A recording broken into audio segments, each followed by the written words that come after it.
The courtroom smelled like old wood and broken promises. I remember that. I remember the way my mother's voice didn't even shake when she called me useless, right there, under oath, with her hand still resting on the Bible. I remember my father nodding along like she'd just commented on the weather. And I remember the exact moment the judge's pen stopped moving across her notepad, the silence that followed so thick you could taste it. My name is Sophie Reed. I'm 33 years old, and the day I'm about to tell you about was the day my entire childhood was finally, brutally, undeniably validated in a courtroom in Savannah, Georgia. But let me back up, because this story doesn't start with a gavel or a will or even my grandmother's death. It starts in a cramped house on the south side of town, where I learned early on that being born into a family doesn't guarantee you a place in it. There were 3 of us kids, my older brother, Tyler, who could do no wrong even when he was doing everything wrong. My younger sister, Anna, who was doted on like a porcelain doll my mother was afraid to let out of her sight. And then there was me, right in the middle, the one nobody planned for, the one nobody seemed to know what to do with. I don't have memories of being held as a child. I don't remember my father ever asking about my day. What I do remember is sitting at the dinner table while my parents discussed Tyler's football games and Anna's dance recitals, pushing food around my plate and wondering if I just stood up and walked out the back door, how long it would take for someone to notice. The answer, I learned over time, was that they wouldn't. My father worked long hours at the shipyard. My mother picked up shifts at a dry cleaner when we were in school. Money was always tight, but somehow there was always enough for Tyler's equipment or Anna's costumes. When I needed $20 for a school trip, though, my father looked at me like I'd asked him to buy me a car. "That's too much, Sophie," he said, not even looking up from his newspaper. "Find something else to do." I was 12. Tyler got an $8,000 loan for a business idea he abandoned 3 months later. Anna got a bedroom remodel for her 16th birthday. I worked 2 jobs in high school just to buy my own school supplies. I'm not telling you this for pity. I'm telling you this because you need to understand what it does to a child when the people who are supposed to love them simply don't. When you grow up as an afterthought, you start to believe that's all you'll ever be. The only person who saw me, really saw me, was my grandmother. Edith Reed was my mother's mother, but she was nothing like her daughter. Where my mother was cold and distracted, Grandma Edith was warm and present. She lived in a small brick house with green shutters about 20 minutes away, and every other Saturday she'd invite me over. Just me. Never Tyler. Never Anna. Just me. We'd sit on her porch with ham sandwiches and sweet tea, and she'd ask me questions nobody else bothered to ask. What did I want to be when I grew up? What made me happy? What was I afraid of? And she listened. God, she actually listened. When I was 17, I got accepted into a summer pre-law program at the University of Georgia. I'd worked so hard on that application. I thought maybe, just maybe, this would be the thing that made my parents proud. I walked into the kitchen holding that acceptance letter like it was made of gold. "Dad, look," I said, my voice shaking with excitement. "I got in." He barely glanced at it. "What's the point, Sophie?" he said. "You're not going to be a lawyer. Be realistic." My mother was chopping vegetables at the counter. She didn't even turn around. I stood there, holding that letter, and felt something inside me break. Not loudly, not dramatically, just a quiet, final snap, like the last thread holding up a picture frame finally giving way. I didn't cry. I walked outside, sat on the back steps, and made myself a promise. I promised myself that I would prove them wrong. Not for them. I was done trying to earn their approval. But for me. Because I refused to let 2 people who couldn't be bothered to look at me decide who I was going to become. That promise carried me out of that house and into a life they never thought I was capable of building. I left for Atlanta the summer after I graduated. Nobody drove me to the bus station. I carried my suitcases down the street myself and took a city bus to the Greyhound terminal. My grandmother came by the night before and slipped me an envelope. Inside was $500 and a note that said, "For the girl who's going to change the world. I love you, Sophie. Always, Grandma." I held that note against my chest the whole bus ride and cried quietly in my seat while Savannah disappeared behind me. Atlanta was brutal. I'm not going to sugarcoat it. I lived in a shoebox of a room with 3 other girls I barely knew. I worked mornings at a coffee shop and evenings at an accounting firm, running on maybe 5 hours of sleep a night. There were weeks I had to choose between buying textbooks and buying food. There were nights I sat at my desk at 2 in the morning, staring at assignments I didn't understand, wishing I had someone, anyone, to call. My mother called me once during my sophomore year. For a split second, my heart jumped. I thought maybe she missed me. Maybe she wanted to know how I was doing. She needed money. Tyler had gotten into trouble, something about a bar fight, and they needed $500 for a lawyer. She didn't ask how my classes were going. She didn't ask if I was okay. She just asked for money like I was an ATM she hadn't used in a while. I told her I didn't have it, which was the truth. She sighed. "Figures," she said, and hung up. The call lasted less than 3 minutes. I sat on the floor of my tiny room and cried so hard I thought I might break in half. But I didn't. I got up the next morning, went to work, went to class, and kept going. Because that's what you do when nobody's coming to save you. You save yourself. I graduated from Georgia State in 3.5 years with a degree in political science and a 3.8 GPA. I applied to Emory Law School, convinced I wouldn't get in. It was one of the best law schools in the South, the kind of place that accepted kids from legacy families with perfect test scores and trust funds. I had none of that. What I had was a personal statement that told the truth, and 3 professors who wrote letters saying I was the hardest working student they'd ever taught. I got in. I was working the morning shift at the coffee shop when the acceptance email came through. I read it 3 times, walked into the back room, and cried so hard the manager had to check on me. I called my grandmother. She screamed so loud I had to hold the phone away from my ear. I didn't call my parents. There was no point. Law school was 3 years of the hardest work I'd ever done. But I found my calling in family law. Something about it spoke to the deepest parts of me. The parts that understood what it felt like to be forgotten, overlooked, pushed aside by people who were supposed to protect you. I graduated in the top 15% of my class. I passed the bar on my first try. And then I did something that surprised even me. I moved back to Savannah. Not to go home. Not to reconcile. I moved back because Savannah was the city that had shaped me, and I wanted to fight for people like me in the very place I'd learned what injustice felt like. I joined a small firm, worked my way up, and by the time I was 28, I'd built a reputation. Judges knew my name. Other attorneys knew I didn't back down. And the clients I fought for, the mothers, the children, the forgotten ones, they knew I understood. At 29, I opened my own practice. A year later, I started the Reed Legal Foundation, a nonprofit that provided free legal help to families in crisis. I named it after my grandmother because she taught me that every person deserves to be seen. I was featured in the Savannah Morning News. I won awards. I spoke at conferences. I built something real, something that mattered. My parents had no idea. We hadn't spoken in years. As far as they knew, I was still the quiet, unremarkable girl who left for college and never came back. They were wrong, and they were about to find out just how wrong they were. My grandmother got sick in the fall. Pancreatic cancer, stage 4.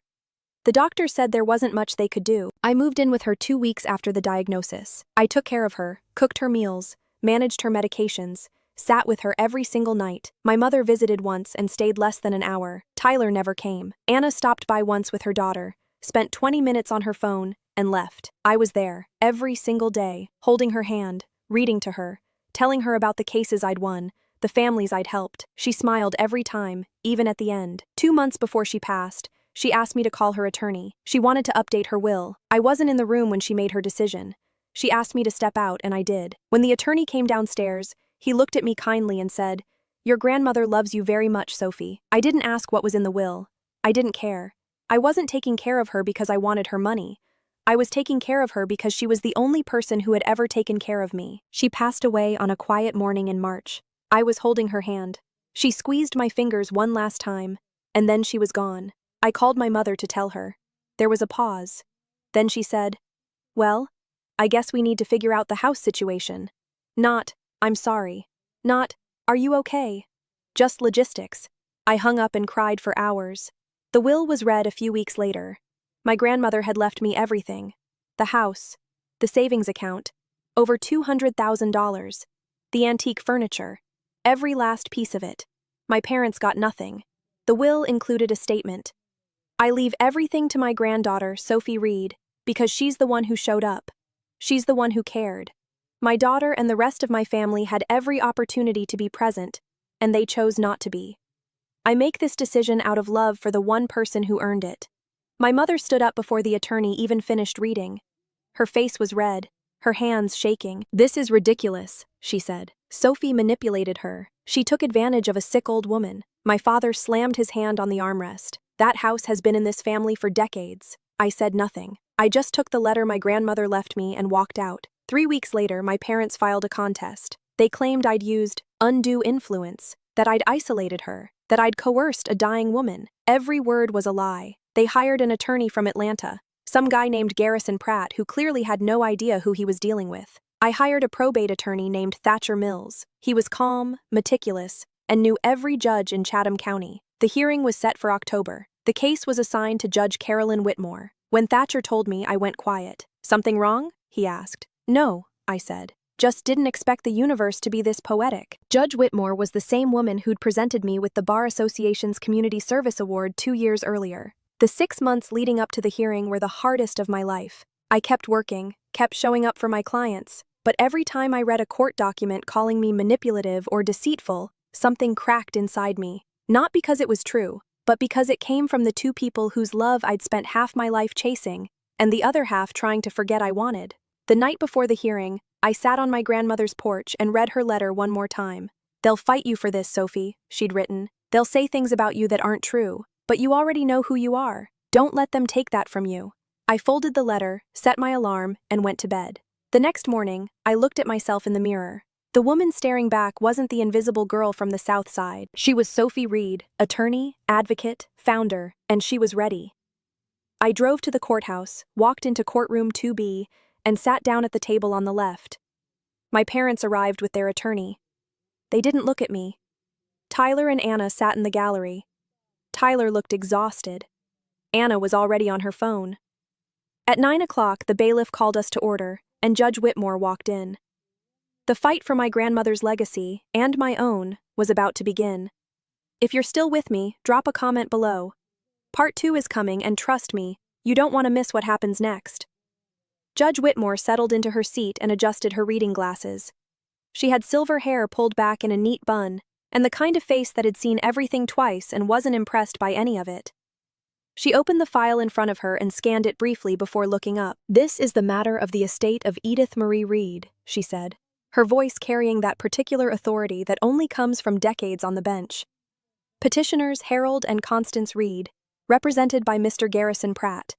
Respondent Sophie Marie Reed, represented by Mr. Thatcher Mills. Are both parties ready? Thatcher stood. "Ready, Your Honor." Pratt stood, smoothing his expensive tie. "Ready, Your Honor." "Mr. Pratt, you may present your case." Garrison Pratt walked to the podium like a man who'd done this 1,000 times. He had that slick confidence, the kind that comes from winning cases through volume rather than substance. His voice was deep and practiced as he launched into his opening. According to Pratt, my grandmother had been elderly and vulnerable.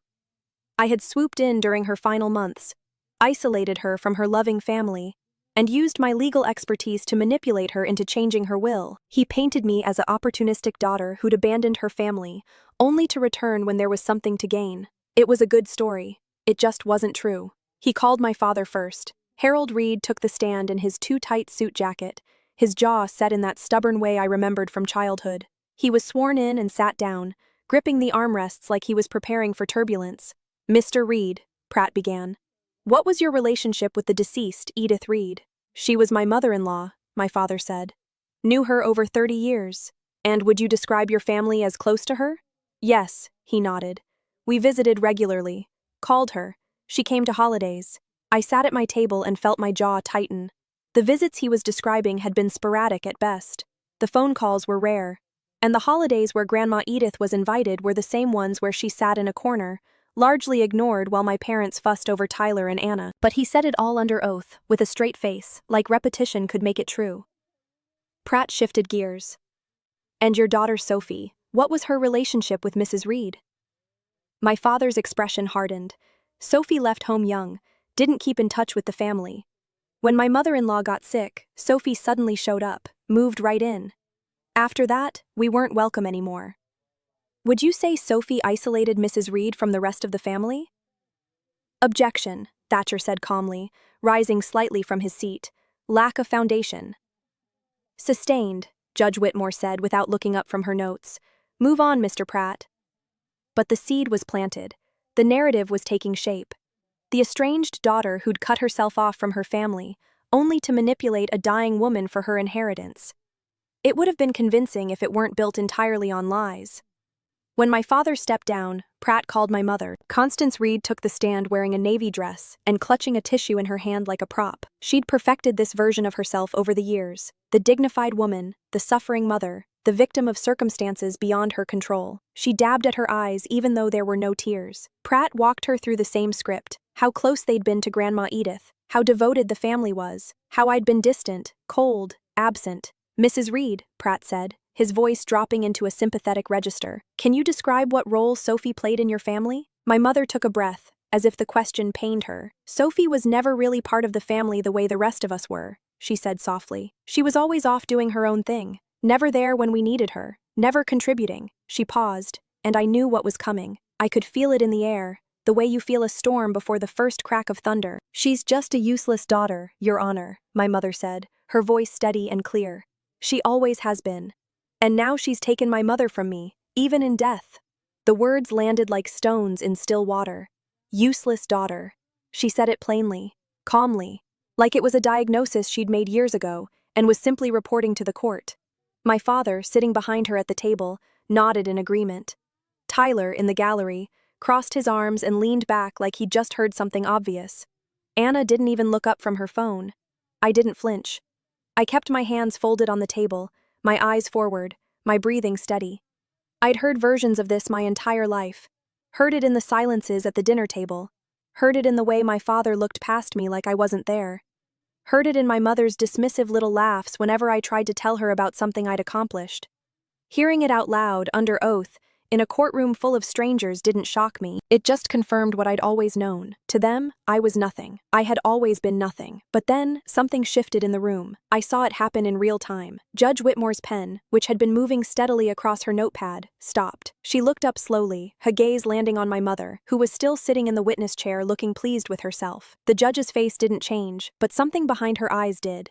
Something sharp and cold and utterly unforgiving. She removed her reading glasses and set them deliberately on the bench. She folded her hands. And when she spoke, her voice was quiet, measured, and carried the kind of weight that made every person in that courtroom hold their breath. Mr. Pratt. Pratt looked up, startled. Yes, Your Honor? Before we continue, Judge Whitmore said, I'd like to ask you something. Of course, Your Honor. She leaned forward slightly. Do you know who the respondent in this case is? Pratt blinked. I'm sorry, Your Honor? I asked if you know who Sophie Reed is. Do you actually know who she is? The confidence drained from Pratt's face. He glanced down at his notes as if the answer might be written there. She's the granddaughter of the deceased, he said slowly. The daughter of my clients. Judge Whitmore didn't blink. That's not what I asked, she said. I asked if you know who she is. The courtroom went completely silent. The clerk stopped typing. The people in the gallery leaned forward. My parents, who moments ago had been sitting there with their chins raised in self-righteous certainty, slowly turned to look at the judge. Garrison Pratt stood frozen at the podium, his mouth slightly open, with absolutely no answer to give. The silence stretched. 5 seconds. 10. It felt like a lifetime. Judge Whitmore didn't wait for him to find his words. She turned her gaze to the courtroom, to my parents, to the gallery, to the court reporter, and spoke clearly and deliberately. Since it appears that counsel for the petitioners hasn't done his homework, she said, let me clarify something for the record. She glanced at Pratt, then at my parents. Sophie Marie Reed is one of the most accomplished and respected family law attorneys practicing in Chatham County. She is the founder of the Reed Legal Foundation, a nonprofit organization that has provided free legal representation to hundreds of families and children across this region. She has appeared in this courthouse more times than I can count, before multiple judges including myself, and has consistently demonstrated the highest standards of professionalism, integrity, and compassion. She paused. Nobody moved. Nobody breathed. In 2022, Judge Whitmore continued, Ms. Reed received the Savannah Bar Association's Community Service Award, which I personally presented to her. She is known throughout this city not just for her legal skill, but for her dedication to the most vulnerable among us, children who've been neglected, families who've been torn apart, people who've been failed by the very systems designed to protect them. She turned her gaze to my mother, still sitting in the witness chair, her face going pale. "Mrs. Reed," the judge said, and her voice could have cut glass. "The woman you just described as useless is the same woman who has changed the lives of hundreds of people in this community. The same woman who has stood in this very courtroom and fought for justice, not for money, not for recognition, but because she believed it was the right thing to do." Judge Whitmore let that hang in the air for a moment. "And she did all of that," she continued, "every single bit of it, without a word of support or encouragement from you." My father had gone white. His hands, which had been resting on the table, were now gripping the edge so hard his knuckles looked like they might crack through the skin. Tyler, behind him, had uncrossed his arms. He was sitting perfectly still, his mouth hanging open slightly. Even Anna had put down her phone. She was staring at the judge with an expression I'd never seen on her face before, something between shock and shame. Garrison Pratt tried to recover. He straightened his tie and cleared his throat. "Your Honor, with all due respect, the professional accomplishments of the respondent aren't relevant to the question of whether—" "Mr. Pratt," Judge Whitmore cut him off, and her tone made him take an actual step back. "The character of the respondent is absolutely relevant when your clients have spent the last 30 minutes trying to destroy it. You've presented testimony describing Ms. Reed as neglectful, absent, and useless. I am establishing for the record that those characterizations are not only false, they are contradicted by a well-documented history of achievement and service that is known to this court and to this entire community." Pratt opened his mouth, thought better of it, and sat down. Judge Whitmore looked at Thatcher. "Mr. Mills, you may present your case." Thatcher stood and walked to the podium with the kind of quiet confidence that comes from knowing you have the truth on your side. He didn't need theatrics. He didn't need volume. He just needed to lay out the facts, and that's exactly what he did. He started with the medical records. Dr. Kemp, my grandmother's oncologist, had submitted a detailed declaration confirming that Grandma Edith had been mentally sharp throughout her illness. No cognitive decline, no confusion, no signs of diminished capacity. Then he presented the testimony of Franklin Odom, my grandmother's attorney, who appeared via video link from his office. Franklin confirmed that Grandma Edith had contacted him in January, that she'd been clear about her wishes, and that I hadn't been in the room when the will was drafted. "Was there any indication," Thatcher asked, "that Sophie Reed influenced or coerced your client in any way?" Franklin shook his head firmly. "None whatsoever. Mrs. Reed was one of the most clear-minded clients I've ever worked with. She knew exactly what she wanted and why. She told me herself that she was leaving everything to Sophie because Sophie was the only one who'd been there for her." Then came the visitor log. I'd kept a detailed record of every person who visited my grandmother during her final 6 months, at Franklin's suggestion. It was a simple spiral notebook, but it told a story more clearly than any testimony could. Thatcher entered it into evidence and read from it. Sophie Reed, every single day, multiple entries per day on many occasions. Constance Reed, 1 visit, 43 minutes. Anna Boyan, 1 visit, 26 minutes. Tyler Reed, 0 visits. Harold Reed, 0 visits. The contrast was devastating. My parents had claimed they were close to Grandma Edith. They'd claimed I'd isolated her. The visitor log, in my grandmother's own handwriting, told a very different story. Next to one entry from September, she'd written, "Sophie brought chicken soup. We watched Jeopardy. She is my heart." There were no notes next to anyone else's name, because no one else had come. Thatcher also presented financial records showing I'd paid for many of Grandma's medical expenses out of my own pocket, that I'd received no money from her during her lifetime, and that I'd continued covering the house expenses even after her death. These weren't the actions of someone trying to steal an inheritance. These were the actions of someone who genuinely loved her grandmother. When Thatcher finished, he returned to the table and sat beside me. He placed his hand briefly on my arm, just for a second, and it was enough to steady me. I took a breath and waited. Judge Whitmore spent several long minutes reviewing the documents, flipping through pages, making notes. The only sound in the courtroom was the rustle of paper and the hum of the air conditioning. Finally, she looked up. "I've reviewed the evidence presented by both parties," she said, "and I'm prepared to issue my ruling. My parents looked like two people who'd just realized they were standing at the edge of a cliff.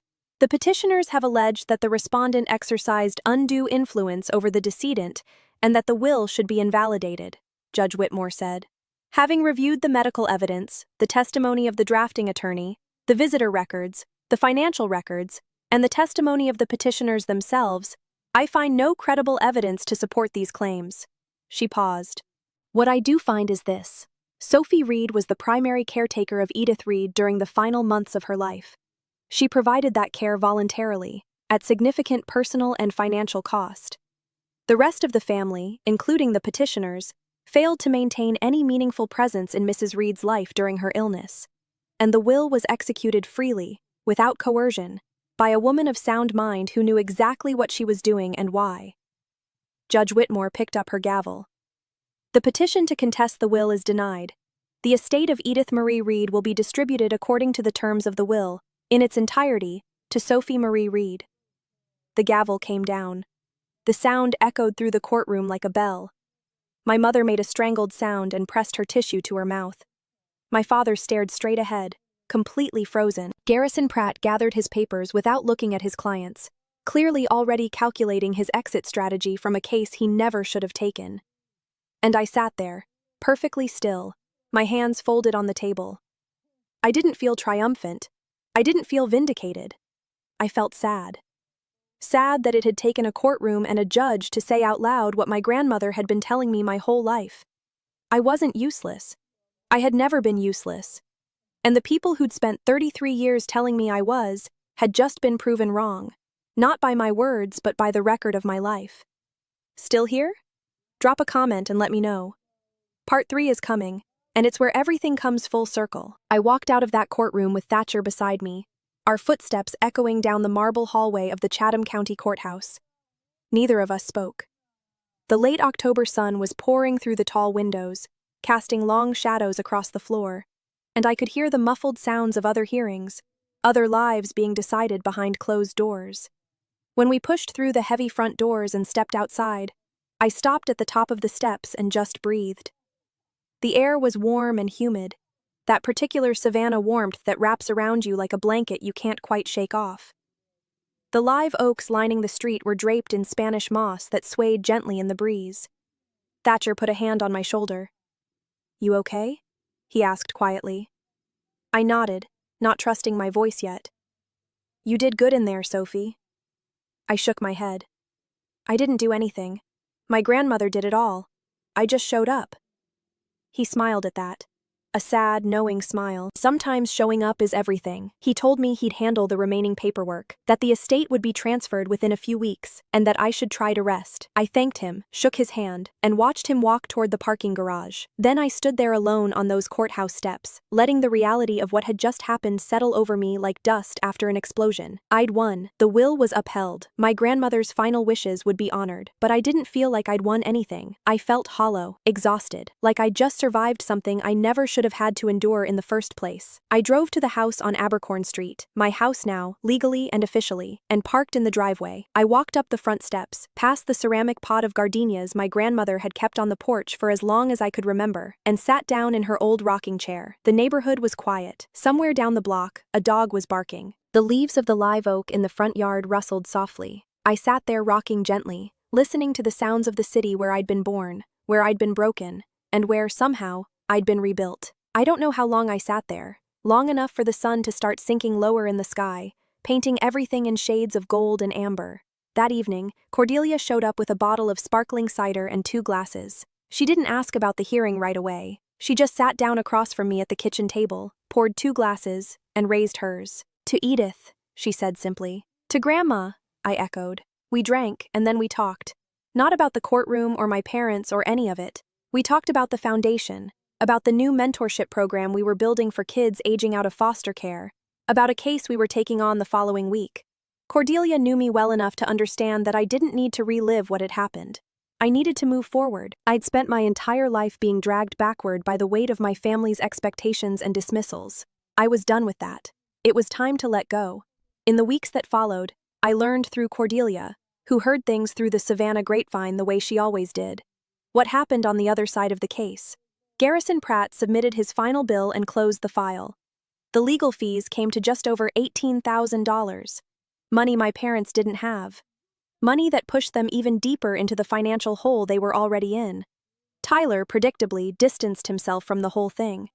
He told people he'd never really supported the lawsuit, even though he'd been the one to connect my parents with Pratt in the first place. He went back to his string of failed jobs and rotating girlfriends, and as far as I know, he never once acknowledged what had happened in that courtroom. Anna went back to living with my parents and scrolling through her phone, pretending none of it had ever happened. My mother tried to call me about 2 weeks after the hearing. I saw her name on my phone and watched it ring. She didn't leave a voicemail.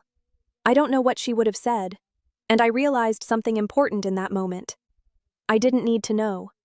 There was a time in my life when a phone call from my mother would have sent me spinning, either into desperate hope or crushing disappointment. But that time had passed. I wasn't the girl waiting by the door anymore, hoping someone would notice her. I was the woman who'd built her own door and walked through it. I want to be honest about something because I think it's important. Winning that case didn't fix everything. It didn't erase the 33 years of being invisible. It didn't heal the wound of hearing my own mother call me useless in front of a room full of strangers. It didn't bring my grandmother back. Grief doesn't work that way. Healing doesn't work that way. There's no single moment, no matter how dramatic or satisfying, that makes everything okay. There's no courtroom victory that can give you back your childhood or rewrite your history. What that case did do was give me clarity. It showed me, in the starkest possible terms, exactly who my parents were and who they'd always been. Not villains, not monsters. Just small, scared people who'd made choices, thousands of tiny choices over decades, that added up to a lifetime of showing me I didn't matter. People who, when finally confronted with evidence of their failure, chose to double down rather than change. People who would rather be consistent than correct. I don't hate them. I want to be clear about that. Hate is heavy, and I've worked too hard to build strength in my life to waste it carrying that kind of weight. What I feel now is distance. Clean, clear, permanent distance. The kind of boundary you draw not out of anger, but out of self-preservation. The kind of space you create when you finally understand that some people are incapable of giving you what you need, not because they don't have it, but because they've decided you're not worth giving it to. I kept the house on Abercorn Street. I live here now. I've made it mine while honoring my grandmother's memory. I replaced the old shutters, fixed the plumbing that had been acting up, painted the rooms in the colors she always talked about wanting. Warm yellows, soft greens, and a blue for the guest bedroom that she once described as the color of the sky right before sunset. I kept her furniture, her photographs, her rocking chairs. I kept that ceramic pot of gardenias on the front porch because every time I walk past them, I swear I can still smell her perfume. The Reed Legal Foundation is thriving. We now have 5 attorneys on staff, a full-time social worker, and partnerships with family shelters all across the Savannah metro area. Last year alone, we handled over 600 cases and helped more than 300 families navigate one of the worst experiences of their lives. We're currently building out the Edith Initiative, the mentorship program I named after my grandmother. It's designed specifically for young people aging out of foster care, kids who are about to turn 18 and get cut loose from the system with nowhere to go and no one in their corner. My grandmother believed every young person deserves someone who sees them, who believes in them, who fights for them. For too many kids, that person doesn't exist. I'm trying to change that. I still practice law. I still show up in courtrooms across Chatham County and fight for people who've been forgotten or dismissed or told they don't matter. I still sit across from clients who are terrified and lost, and I tell them what my grandmother told me. The people who don't see your value aren't the ones who get to assign it. I'm 33 years old. I'm not married. I don't have kids yet. But I have a life that's full of purpose, full of meaning, full of the kind of love you build for yourself when the love you were born into isn't enough. I have Cordelia, who's been with me since the beginning, and who's more than a colleague. She's a sister. I have Thatcher, who showed me what it looks like when someone fights for you without being asked. I have the memory of my grandmother, which lives in every corner of this house and every corner of my heart. And I have the truth. The truth that I am not useless. The truth that I never was. The truth that the people who spent my entire childhood and young adulthood telling me I was worthless simply ran out of ways to explain how the daughter they ignored became the one worth paying attention to. If you're reading this and you see yourself anywhere in my story, if you're the forgotten child, the overlooked sibling, the one who was told you'd never amount to anything, I need you to hear me. You are not what they said you are. You are not the story they wrote about you. You are not defined by the people who failed to love you the way you deserved. You're defined by what you do with the life they tried to make small. You're defined by the strength you find when nobody's handing it to you. You're defined by your choice to keep going, to keep building, to keep believing in yourself even when the people who should have believed in you first chose not to. My grandmother told me once that the most dangerous thing in the world is a person who finally realizes their own worth. She said it with this little smile, like she was letting me in on the universe's best-kept secret. And she was right. Because once you know what you're worth, no courtroom, no insult, no family member who failed you can ever take it away. I think about that moment in the courtroom a lot. The moment when Judge Whitmore stopped everything and made Garrison Pratt, and my parents, face the reality of who I'd become. Not because I needed the validation, by that point I knew who I was, but because it was the moment the truth became part of the official record. The moment it was spoken out loud in a place where truth is supposed to matter. My parents had spent 33 years writing a story about me. A story where I was the useless one, the unremarkable one, the one who would never be anything special. And in that courtroom, a judge looked at the evidence of my life and said, "Your story is a lie. The real story, the true story, is written in the cases I've won, the families I've helped, the foundation I've built, the lives I've changed. It's written in the visitor log that showed who actually showed up when it mattered. It's written in my grandmother's will, in her own words. She's the one who cared. That's the story that matters. That's the story that's true." I still drive past the house on Whitaker Street sometimes, the house where I grew up feeling like a guest in my own family. It looks smaller than I remember, more run down. The roof is worse. The yard is overgrown. I don't stop. There's nothing there for me anymore. There never really was. What I have now is here, in this house on Abercorn Street that my grandmother left me. In the foundation that bears her name. In the clients who trust me with their most painful moments. In the kids I'm mentoring who remind me so much of myself at their age. Scared and alone and convinced they're not enough. I tell them the same thing every time. You are enough. You've always been enough. And the people who couldn't see that are the ones who missed out. Last week, I got a letter from a woman I represented 3 years ago in a custody case. She'd been told by her ex-husband's attorney that she was an unfit mother, that she'd never win, that she should just give up. We won. She got full custody. In the letter, she told me her daughter just started college. First person in their family to go. She said she wanted me to know that none of it would have been possible without me, without someone believing in her when everyone else said she wasn't good enough. I cried reading that letter. Not sad tears, grateful tears, because that's why I do this. That's why any of it matters. My parents may never understand what I've built or why it matters. They may never acknowledge that they were wrong about me. They may go to their graves believing the story they told themselves, that I was the problem, that I was the ungrateful one, that I was useless. And you know what? I'm okay with that now. Because their opinion of me stopped mattering the moment I realized it was based on nothing but their own limitations. They couldn't see me because they chose not to look. That was never my failure. It was always theirs. I'm Sophie Reed. I'm 33 years old, and I am not useless.